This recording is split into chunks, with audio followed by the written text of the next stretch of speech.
it's really interesting. You're both from different countries, different places, whatever. But I think the thing that unites you, I suppose, is this power of learning, isn't it? And I was really fascinated because you're both parents. And you talked about the importance then of being a role model for your children, and you were talking about the birth of your first daughter being something that inspired you to do the things that you were achieving. Can you say a little bit about that role of being a role model and how important learning is for your children as well? So again, back to myself when I was little. So education it wasn't like an option in my family. It was a need. It was something you can't say no to it. My parents were really strict with our education, not just me, but also my siblings, and now their grandsons. They really want them all the time, asking about their education, how they are doing at the school. So yeah, I have that bit of background of being very much determined, I would say, when it comes to education. But yeah, also with the children, I really want them to have that pride of themselves, especially with being migrants or forced migrants, basically, with lots of stigmas there. And I think education really important in terms of clearing up all these stigmas and these labels, and saying, no, we are really, I would say, like positive people. We can give back to the community that hosted us, and we are now calling it home. It's not just it's not just an education to learn or to get a job, but also to rebuild a future, to rebuild a life ahead, not just for me, for them as well. That's a really excellent answer, yeah.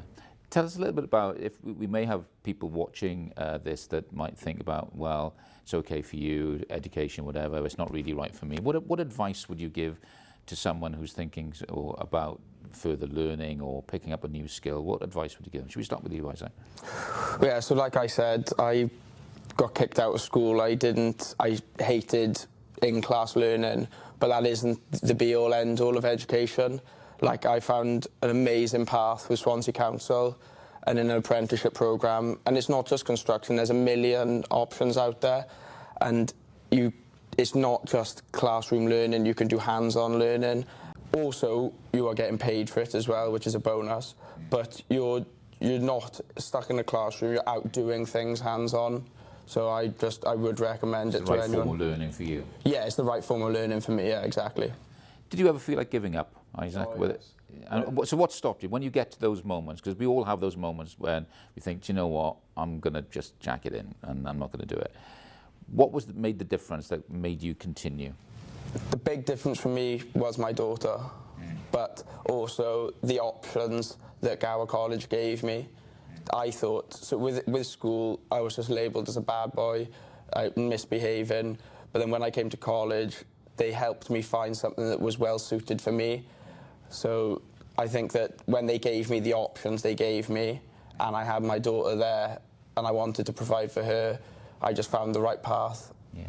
You've both faced significant barriers, massive barriers that I can't even begin to imagine sometimes in terms of some of the things that are going on. But again, any specific advice about if you've got individuals watching this that are facing some really particularly difficult barriers to learning, what advice you might give them? Zena, could I start with you on that? Yeah, I might talk a little bit about my lived experience in this, especially I came from different culture and different language, and even different directions, not in just the driving, but also in writing and reading as well.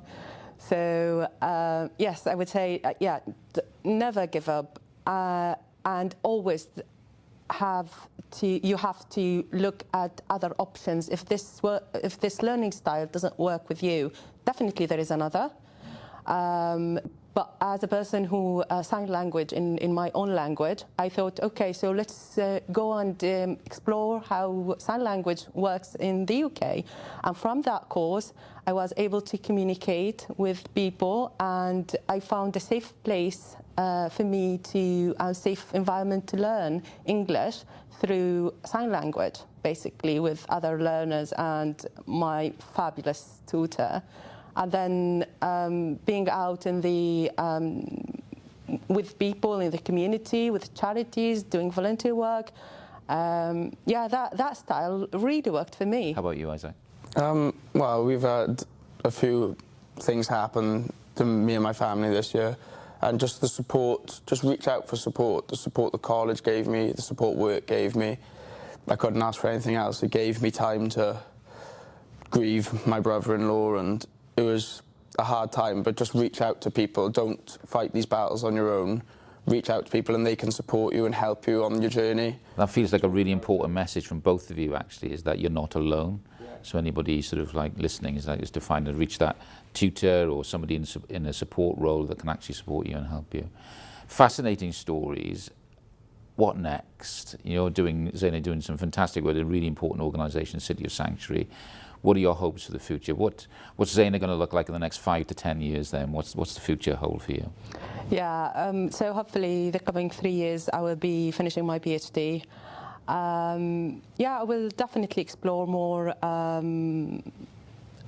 academic research opportunities. Also, I'm very much looking forward to work more closely with the Welsh Government and see how we can bring the education in Wales to develop more and more and flourish it more and more. Fantastic. I'm sure you're going to be successful. Oh, thank you. Yeah. And Isaac, what's the future hold for you? Well, I've got a few plans. Originally I wanted to go into the management side of construction. I would like to be an apprentice ambassador or something and help people complete their apprenticeships and guide people the right way, because I really do feel apprenticeships are the way forward.